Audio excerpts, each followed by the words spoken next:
I'm Dr. Jordan B. Peterson. Clean up your damn room. Stand up straight with your shoulders back and listen to the Patrick Coffin Show. Welcome to the show. Who do you think is the biggest serial killer in American history? I don't mean the size of the killer. I mean the number of people he killed. I think Jeffrey Dahmer, maybe, I don't know, Ted Kaczynski, Ted Bundy.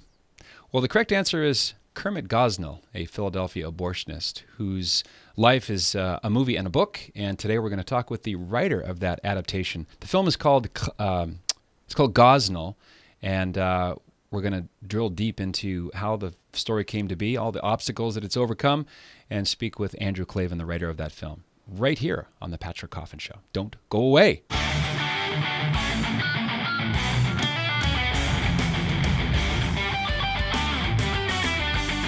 This is a coffee mug. It is swag. It contains delicious coffee. Tim Hortons, to be specific. Lungstream cookies. It's one of the things you get if you join Coffin Nation, whose doors open twice a year, not 3 times or twice or like 4 times, twice a year. And Coffin Nation is the place to go to find out how you can join. 3 levels of engagement. It's all about confidence, commitment, and connectivity. CoffinNation.com. Andrew Klavan is an Edgar Award-winning New York Times bestselling novelist. 2 of his many books were adapted as motion pictures: True Crime, directed by Clint Eastwood, and Don't Say a Word, starring Michael Douglas. Last time he was on the show, he talked about the great good thing a secular Jew comes to faith in Christ. I want to mention he's also the host of The Andrew Klavan Show on the mighty Daily Wire platform. Andrew, thanks so much for coming back. Appreciate it. It's great to see you, Patrick. I'll try not to be too fanboy here, because I'm a big fan of all the truth bombs that you drop so well. Fan away. Gosnell. When I first heard about this a few years ago, it got my attention because of how many things were thrown in its path, how hobbled it was, how many Mount Everests it was forced to climb, being booted off of crowdfunding platforms, people giving it what I call the barge pole treatment. How did you come into orbit with that project, and how did you get the gig? Well, I'll tell you, my best memory has been, it took so long to get this project from my head to the screen that it's all kind of lost in the mist of memory. But the way I remember it, the producers, Phelim, McAleer, and McElhinney wanted to put this together, and they started to crowdfund it. Mm-hmm. And we knew each other, and I saw the crowdfunding, and they actually asked me, as I remember, they asked me to promote it. Like, asked all their friends to promote the crowdfunding. And when I saw it, I thought, gee, guys, you know one of the more accomplished crime writers in the business. Why not give me a ring? And I said that to them, and we got together and had a lunch. And as I recall, we had a very short lunch. And then they said, yes, please do this. And I wrote it. They did a lot of the research with me, and we all kind of went to Philadelphia together. And that's how it all came together. So they were already on it. Phelim, I believe, got the idea by going to the trial one day and seeing that the press gallery was empty and thinking, how is that possible? And I guess he started following that thought and thinking this would make a good story. That's one of the maybe accidentally funny moments of the film where it's all built up, where the day of the trial, the DA says, I hope you're buckled up because it's going to be paparazzi hell. And they get there, it's the sound of crickets, which also, it's the classic line, right, Drew? If you can't fix it, feature it. The fact that the media had to be shamed into covering this huge story is kind of the sub-theme of Gosnell. I think that's the point we started with, all of us, and to me that's always the big story. I'm always fascinated by the way a narrative is created, the way people's minds are affected by the fog of information that surrounds us all, and the way that fog of information is created almost exclusively by one side of the political aisle. In this case, the side that favors abortion, that wants very much to protect abortion, and therefore has to keep people from thinking too hard about abortion and what it entails, because only when you do that can people stomach it. Yeah, that's true. We've talked about the euphemization of the whole debate. I liken Roe v. Wade in 1973 to a latter-day Dred Scott. As long as you can call black people subhuman and whatever other racial epithet, then you've dehumanized the victim. And the same thing goes on with abortion. I've actually heard people say POC, products of conception. Products of Gosnell. I talk when I talk in colleges. I often tell the story of George Washington. One of my heroes should be one of everybody's heroes. An incredible man of virtue, an incredible man committed to liberty, so committed to liberty that he gave away a kingdom basically to make sure liberty was established here in the United States. And yet, at the same time, he literally could not understand why his slaves would try to escape. When one of his slaves escaped, he was absolutely flabbergasted. Why? We treated him so well. We treated her so well. Where did she go? She must, somebody must have seduced her.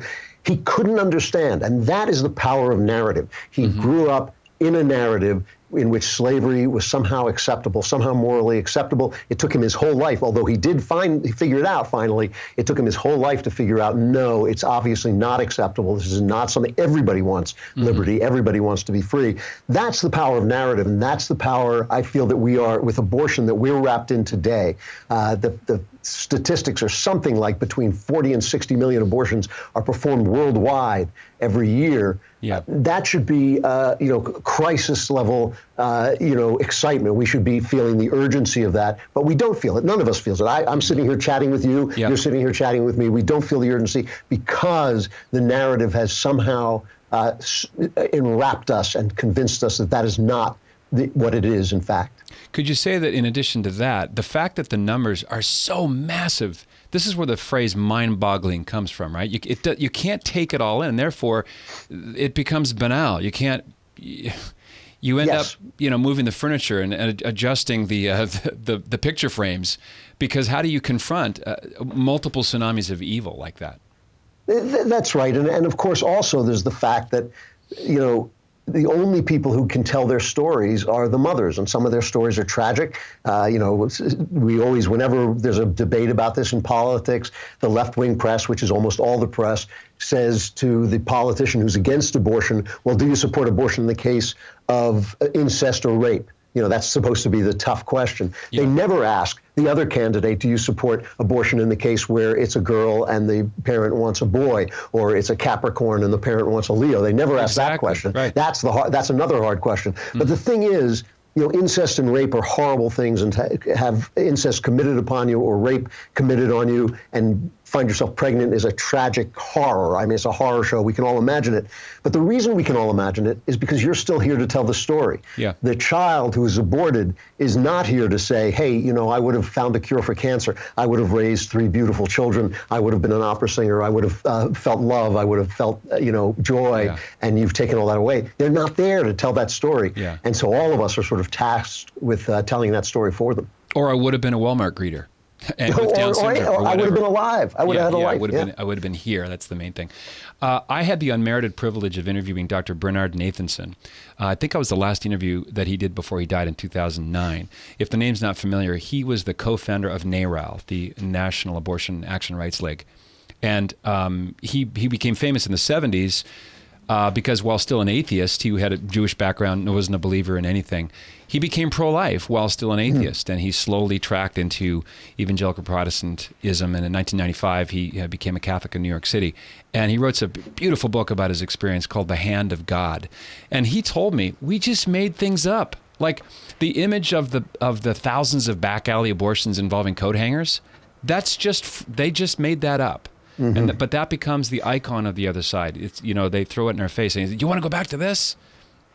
And because they own so much of the narrative structure, I don't believe that conservatives are necessarily better people than leftists, but they have a lot more real estate on which to commit mistakes and moral mistakes. They own so much of the structure of the news business, almost all of the structure of the entertainment business, and certainly almost all of the academy. And so they are communicating, and once that story gets out there, they have the ability to perpetuate that story virtually forever. And the small voices that try and correct the record get drowned out by that incredible megaphone that they have. And I just think that in and of itself is a crime. I think that in and of itself, that one side should so dominate the narrative, it can't help but create moral problems. And this is the biggest of the moral problems it creates. I want to track forward to talking about Gosnell himself and the performance by the actor whose name's escaped me. Just who plays Gosnell in the film? Gosh, it's just, We'll get I'll there. find out. I was riveted by it because we're talking about the banality of evil. His performance is so kind of creepy. There he is. The police are storming his house. What's he doing? He's playing Chopin or whatever on his piano. Just totally the icon of the cultured evil man who's so divorced from what he does.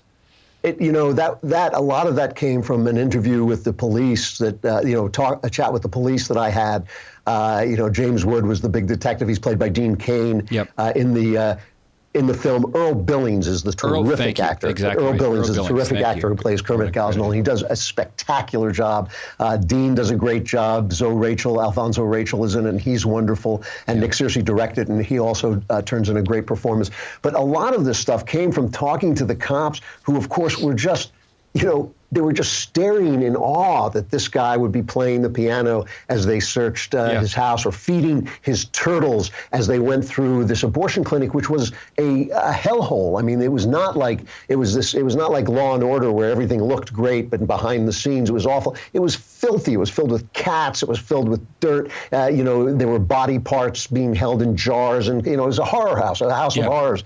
And while they were searching it, he was kind of off feeding his turtles, and so the guy was a genuine psychopath and and really a serial killer. And the funny thing about this, Patrick, is if you took out the fact that the press tried to cover this up, that they tried to kill the story, if you took out the fact that they've tried to ignore the film, if you took out the fact that they've tried to kill the film whenever they've gone after it, it wouldn't be a story about abortion. The guy wasn't performing abortions. Yeah. He was delivering children and killing them. Literally, so it's literally true. Gosnell is not about abortion. That's literally true. That's right. It was not about abortion. But the problem is, they know in their hearts what abortion is. They know it's a difference in degree, not in kind. They know that it's basically the same thing. So they had to shut it down in order to basically close. They want to close your eyes, close your ears, so you don't hear and you don't see what they know in their hearts. And that's what makes it about abortion. Their silence is what makes the story about abortion. Otherwise, if they had told the story, it would be a totally different story. But it was their silence that reveals what they really think in their hearts. Yep, 100% true. And I thought you did a great job playing Cohan, Gosnell's attorney. No, I'm just kidding. It was just the top of my head. It was just the top. Featuring the top of Andrew Klavan's head as the attorney. For people who don't know, well, I'm not going to give any spoiler alerts for folks who haven't seen it, and I do recommend that you go now. One of the things I wanted to ask you about, Andrew, was the games that are played by theater owners. I saw it in a city that shall go unnamed, although it was Fullerton, at a theater I won't mention, although it was the AMC Dine-In in Fullerton. And on the website it said 5:15 and 10:38 or something strange. So a friend of mine went, and we met at 5:10. And the girl looked at me like a cow staring at a new gate. She goes, "The movie's at 7. Why does your website say 5:15? Shrug. It's at 7. Almost, I can't prove this because I don't have soul reading apparatus, but she was almost inviting me just to go home and don't bother with it. And there was stunned silence in the audience. There's a lot of credit watchers. Just, wow. I'm sure you've got anecdotes galore about the games people play when they own theaters. And I've heard so many of these stories just like that. And, like you, I can't read their souls. I don't know if they were doing it on purpose. It certainly happened a lot. And the other story I also heard again and again and again is the silence in the theater after the movie is over. One theater actually broke into spontaneous prayer at the and again, the funny thing about the movie is I'm a crime writer. I'm not a preacher, and it's not a preach movie. It's a crime story. It's it's basically a kind of Law and Order type structure of the investigation and the trial.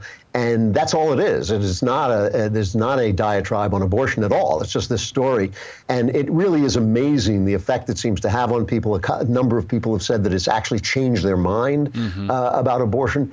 And, I just feel if that's true, and if it's true that that the theaters are playing with it like this, and certainly the reviewers ignored it and went out of their way to ignore it, if all that's true, then you really have to say to yourself, well, why?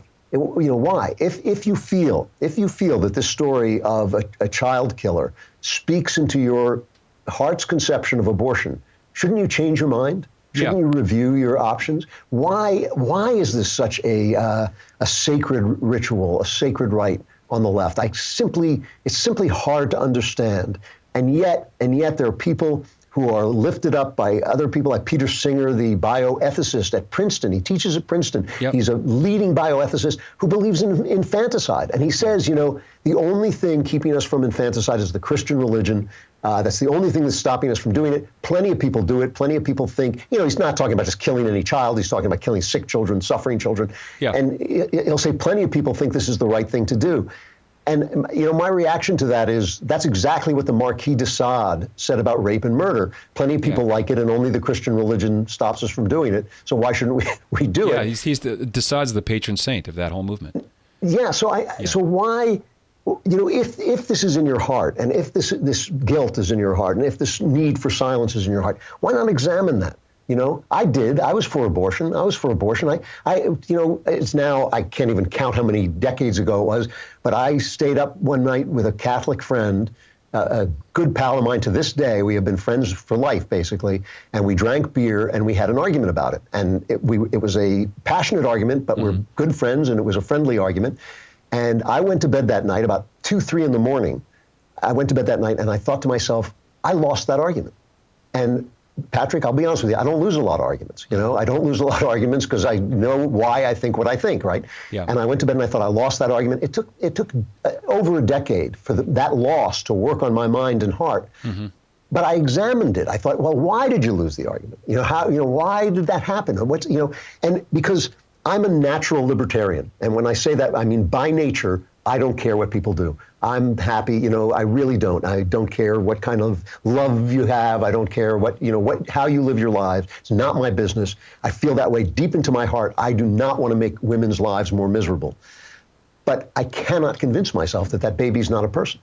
Yeah. And so I don't understand the argument from there. I don't understand why other people don't examine themselves and at least come up with reasons why they won't change their mind. Well, what you're sharing right now, Drew, is proof positive of the paradox of a movie not about abortion so allows the viewer to connect dots. I'm thinking of someone like Kathy Zhu, an Asian Central University of Florida student. She's got like 50,000 followers on Twitter. She became famous for famously dropping Hillary Clinton and supporting Donald Trump, which got her a lot of kudos, I'm sure, from everyone. Yeah. But she said last week she walked into Gosnell pro-choice, doesn't want government interference in anyone's life. But the film so affected her that she walked out pro-life. Mm-hmm. Because the crimes of Kermit Gosnell had nothing to do with Roe v. Wade and everything to do with violating the norms even laid down by Roe v. Wade. This is why you can say he's an outlier, but it's so obvious, which makes his reaction to the police break-ins all the more inscrutable. Does he not know he's going to go down? Does he think they're blind and stupid? And so this is a long-winded way of saying something else I wanted to bring up about the movie, and that is it's almost like a horror movie. It's not explicit, it's not blood guts, it's not a splatter film by any stretch. In fact, I think it's PG-13 rating, but it has this atmospheric creepiness to it. It reminded me of 2 other films, Silence of the Lambs and The Exorcism of Emily Rose. Very little pea soup, yet there's this sort of, I felt like I was like white knuckling the chair. Very artfully done.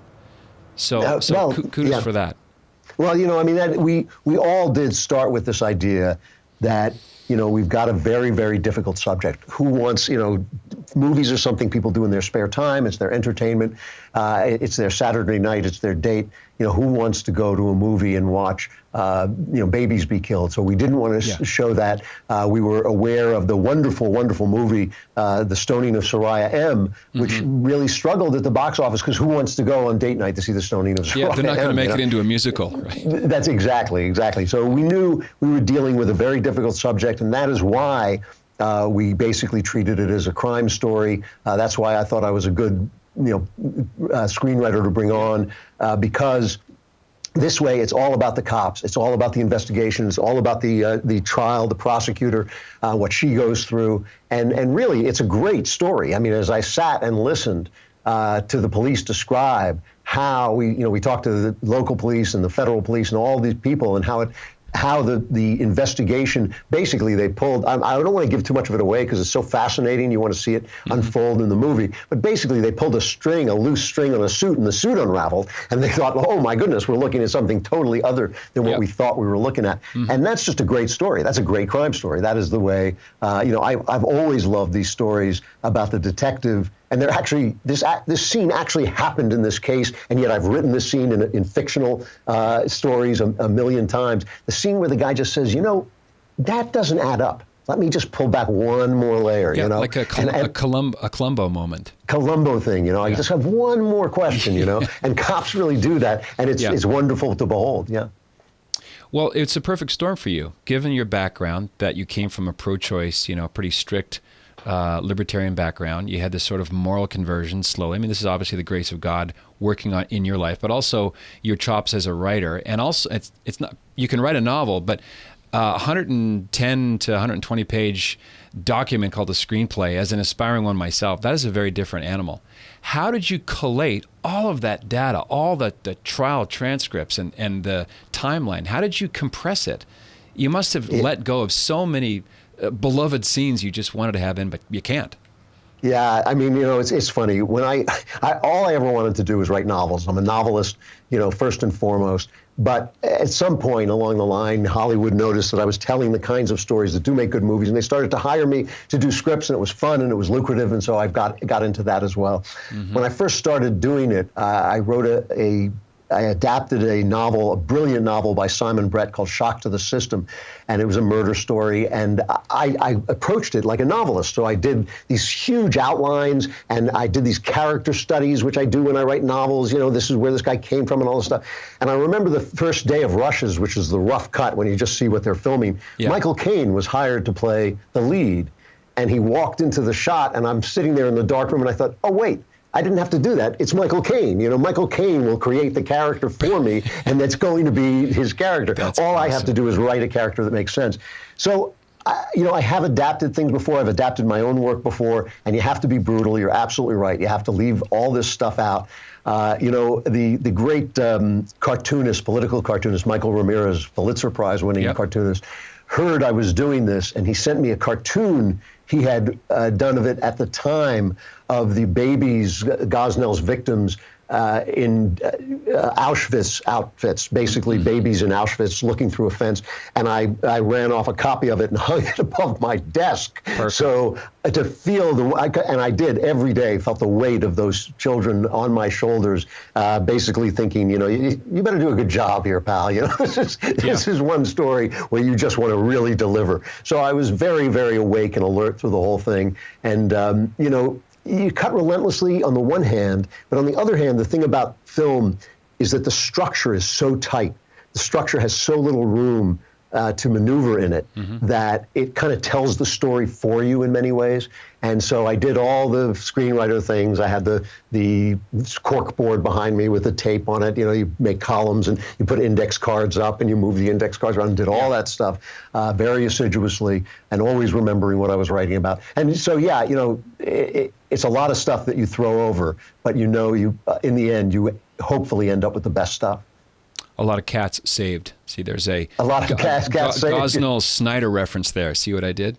Very, very good. That's really good. Yeah. You also proved my theory that Michael Caine is in every movie. So thank you for that. That's and Michael Caine is in every single film. Yeah. The key to saying his name is just say the words "my cocaine." Go for it.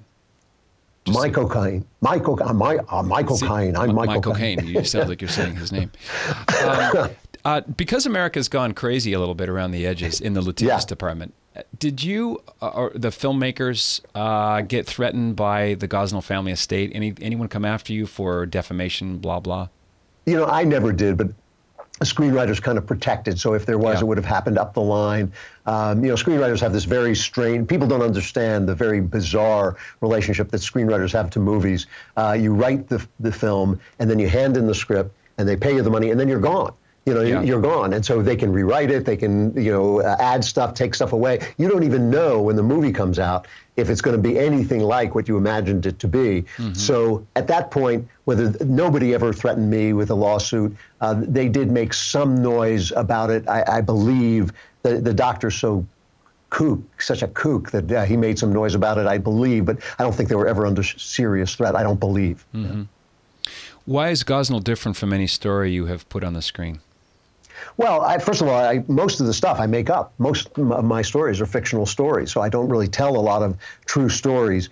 And this story, it did combine a lot of things that I'm fascinated by. Abortion is, to me, how can I put this? There's, of course, the moral issue of abortion that we all deal with. But abortion has a special kind of fascination for me because of the role of narrative in our reaction to it. I'm a student of narrative. I'm a student of what narrative means, of how narrative works, of how storytelling works, and how it affects the mind, and how it keeps us from thinking certain things and guides us almost like a river that we don't know we're in. It carries us along in certain pathways of thought. And so it was different in that it was, on the one hand, true, but on the other hand, dealt with themes that I've dealt with a lot in my fiction. And so that was that was in and of itself a unique experience, that I was responsible to the facts, but the themes that I'm really interested in and fascinated by kept coming up in and of themselves. Mm-hmm. Watching the credits roll with some of the real life pictures and some of the players and the creepy footage of Gosnell playing the piano, it made me think that it would have perhaps been tempting to make a documentary and not a quasi-fictional narrative or a narrative with actors and some cobbled together compressed characters. Was that ever an option to make a documentary?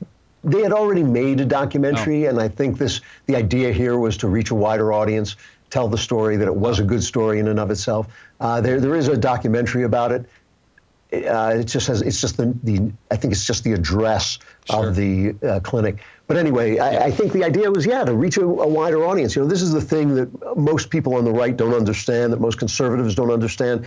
We work very hard to get out the facts. We have talk radio, we have podcasts, we have Fox News, we have all these different venues where we can get out the facts to fight back against the left's narrative. Mm-hmm. But we don't understand that narrative, art, what's the old saying, art is long, life is short, but art is long, right? Yeah. We don't understand that when Oliver Stone makes a lunatic movie, a great movie, but a lunatic movie about the JFK assassination, in which a right-wing cabal. JFK was killed by a communist. He was a Cold War president, got killed by a communist. That's the story of JFK. That's it. That's the whole story.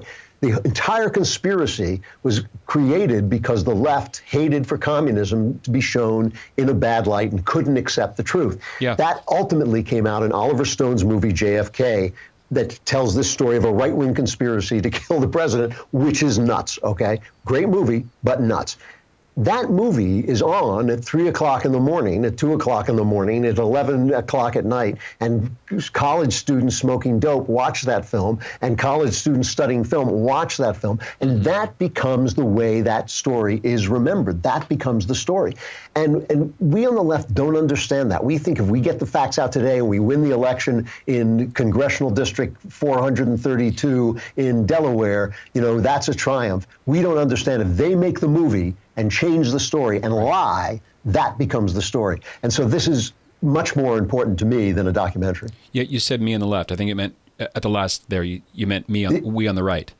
We on the right. Yeah, sure. Yeah, fact-based. Just win this election, and surely reasonable people, if they see the facts, they'll get converted by the power of the truth, right? That's right. And maybe we will. We'll win that election, and then we all go home cheering, and we don't understand. They just made a Hollywood film that's going to be watched for 20 years, and 20 years later, the ground will have shifted under our feet. I always say the culture is like when you stand on the edge of the beach and the water comes in and you feel the sand being pulled out from under your feet. Yeah. That's what the culture is like. It takes right. 20, 30 years, but suddenly everybody is thinking differently. That's why people now think socialism is acceptable when it's obviously not, because they've been working on the culture for 30 years. That's right. And they have the long view, don't they? The long view. They have a plan. And some people, I've seen socialism baptized as democratic socialism, which is a bit of an oxymoron. Yeah, well, they always have these words like they'll say social justice, which is like the opposite of justice, so they have democratic socialism, which is the opposite of democratic. Yeah, and Antifa are truly, they're my favorite. There's no quality of fascism there whatsoever. I made a video and I said Antifa is where FA stands for fascism and anti doesn't stand for anything at all. Oh, nice. Or, the opposite of uncle, Antifa. Yeah, exactly. One of the things that struck me about Gosnell was the dice roll of having an African American as the villain. It reminded me of Julian Fellowes' decision to have a gay villain in Downton Abbey. Of course,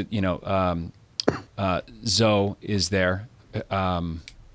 Rachel, right? Alfonso Rachel. Yeah, so there's Rachel, a kind of a balance. Was that ever part of the discussion? Like, how do we sell this guy as the icon of evil without attracting people saying, well, you guys are obviously all white, sheet wearing KKK people? Or was that a part of the equation at all? As ever, the left's tender, loving care of black people leaves black people in the swamp. It was almost everybody who came into the clinic was black. He was black, and it was it was black children who were being slaughtered. So the whole crime system, the whole system of crime was affecting, who gets affected in those systems? Who gets affected when no one speaks up? It's always the weakest. It's always the poorest. Yeah. And in that neighborhood in Philadelphia, the poorest and the weakest were black. And people were coming from all over the country, too, to get this guy because he would perform abortions at any time, regardless of the law. And he would just mark down, it was about 20 weeks or whatever. He'd just mark it down in his log. But it's always... It's like when you won't speak up about Islamofascism, who gets nailed? Nice Islamic people, decent Islamic people who don't want these clowns coming into their mosques. They're the ones who get swept away because nobody on the other side will speak up, and nobody will say these are bad guys. So in the same way, look, as far as I'm concerned, what the left has done to black people is a mass crime of some sort. The programs that have caused fathers to leave the home, the way that welfare is structured so that it encourages illegitimate children. There is now a larger percentage of illegitimate black children than in the old days when Democrats were actually selling them downriver into slavery. It's now worse than that. And of course, abortion affects, what was it? I'm quoting the statistic from memory. It may be wrong that in New York State, more black children are aborted than born. So who do you think gets affected? It's always the weak. It's always the people who are on the outskirts of society, not because they're black, but because the people in the outskirts in some of these neighborhoods happen to be black. And that's, it's a crime. Lurking in the background of the story is one of the top eugenicists, at least de facto fan of Hitler's program. That's Margaret Sanger, whose Planned Parenthood used to be called the Birth Control League. Sanger certainly had trenchant views about darker races. And even Gosnell, this comes out in the script that you wrote, Andrew, that he was not above classifying his customers/patients according to race. The white women had more posh waiting rooms. And the black customers were treated more like chattel. That definitely comes through. Yeah, not just posh waiting rooms, posh operating rooms, posh surgeries. Yeah, more to the point. For the white woman, all of this stuff.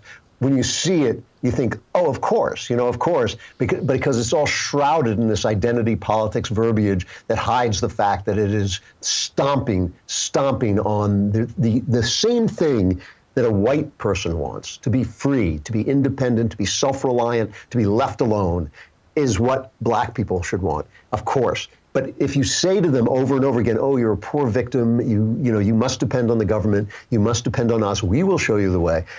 Ultimately, some people are going to be convinced by that and swept into that sea and swamp of dependency.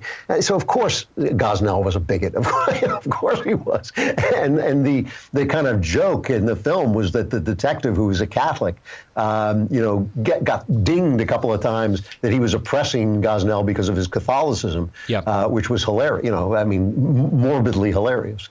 Well, nowadays, given how many confused, low-information Catholic politicians there are who want to protect their true sacrament of abortion, it's doubly hilarious. Yeah, this is one of the things that when we were doing the research, we interviewed the prosecutors, and one of the things they told me that really got to me, there were a couple of moments during the research where my eyes just kind of knocked together, and one of them was when the prosecutor said that during voir dire, which is when they interview jurors for the case, they would ask the people if they had any attitudes toward abortion that might get in the way of there being fair jurors. Totally fair question. They said to me, none of the men would express an opinion. They were all cowed. They were all afraid of expressing opinion. Oh, it's a woman's business. As if the life and death of children were somehow only women were somehow allowed to talk about this, which is a line, of course, the left always sells. They don't like to debate, so they always say, shut up. Shut up. You can't say this because you're white. You can't say it because you're male. You can't say it because you're not the right, combination of people. And then if you do say it, if you're Kanye West and you say something they don't like, then you're thrown out of the club. It doesn't matter. But it was amazing to me that men who are supposed to be like the kind of belligerent sex didn't step forward and say, yeah, I believe this, A or B, whatever you think, didn't say, yeah, I believe it. It was all, no, I couldn't possibly have an opinion on that. That again, the power of narrative, the power of the left with its semi-complete monopoly on our communications industries, telling people that you can't speak if you don't fit a certain profile. Yeah. And isn't that synonymous with what we mean by culture? What's the unspoken default ethos? What's the air we breathe that governs which thoughts are to be acceptable, which positions are thought to be okay? The fact that men would be mau-maued by this propaganda on one's, just at the level of free speech and just the free flow of ideas. It's very sad to see this rise of a generation of beta males who are cowed by angry people of both sexes. Feminism is a disease that doesn't discriminate men or women. No, it's absolutely true. And it's just, I tell people all the time, because a lot of times when I talk about the culture, people say to me, well, I'm not an artist. What can I do? I can buy a ticket, and that is important.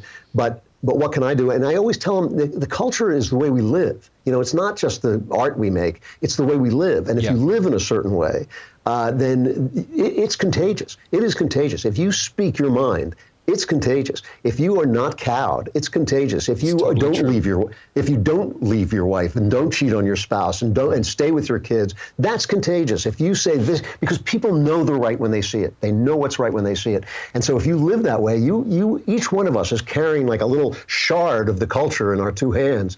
And I think that is part of our responsibility to sit there in a jury box and say, oh, I couldn't possibly comment because I'm a male about how I feel about babies being exterminated. It's absurd.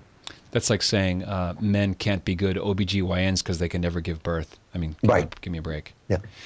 Well, I'm glad the movie's finding champions out there. I know social media has been leveraged to a massive degree. I was reading some of the tweets of Patricia Heaton and other people who've seen it, who say, look, you're going to wince your way through it, but it's not an ick fest. I was speaking with a couple in rural Minnesota this week, and they said they called their local theater owner. You can do that in a small town because everybody knows each other. And you've got to expand this. Just get this movie in front of you. And they did. They added more shows, and they bought group tickets. So that's really the only way you can get around the official machine is by word of mouth, like a good restaurant that can't afford a billboard on Times Square can still get the word out from like-mindeds to get this thing in as many theaters as possible. Yeah, it's a big problem on the right, Patrick, that of people who have, I don't blame them, who are so offended by Hollywood, so offended by having one star after another stand up. Their job is to wave and smile. Their job is to be beautiful and then turn up and act in other people's works. But to stand up and then they win these big awards and they have all this money and then they look into the camera and tell half the country that you stink. Your politics stinks. You're a Nazi. You're a fascist. And a lot of people have walked away from Hollywood, and I don't blame them. But the problem is when they do that, when they say, I don't go to the movies, I just watch Doris Day, when you do that, you leave artists like me who want to tell the truth, you leave us without an audience. And, you know, if you don't turn up, if you don't get off your keister and go to the theater and actually show up, we got nothing. We got nowhere to go. So this is you know, the producers did an enormous amount of gritty work making this thing happen. And yeah, you got to show up. You got to show up for, or you're just complaining, you're just whining about the culture, but you're not doing anything to help bring it back to the right side. And it's not called show art. The people who make and fund future films look at the math. Did people separate their $10 from their wallet? Yeah. And I hope Gosnell gets what it deserves, which is a wide readership. I thank you for your work, Andrew. I always learn a ton when I talk to you, so thanks for coming back to the show. It's great to see you, Patrick. All right, I'll put some links to the film, to the trailer, and some of the other resources that we recommended today on The Patrick Coffin Show. Don't forget, CoffinNation.com. Doors close soon, twice a year. Join the international community of culture builders. This is The Patrick Coffin Show. Be a saint. What else is there? Hey, this is Patrick Coffin. If you like what you see and hear and you want to see and hear more, consider joining Coffin Nation as a full member. Just click right here and find out more about what that means. Nipsey, my fedora. That's Coffin Nation, the world's largest online community of culture builders. Click right here. See you on the inside.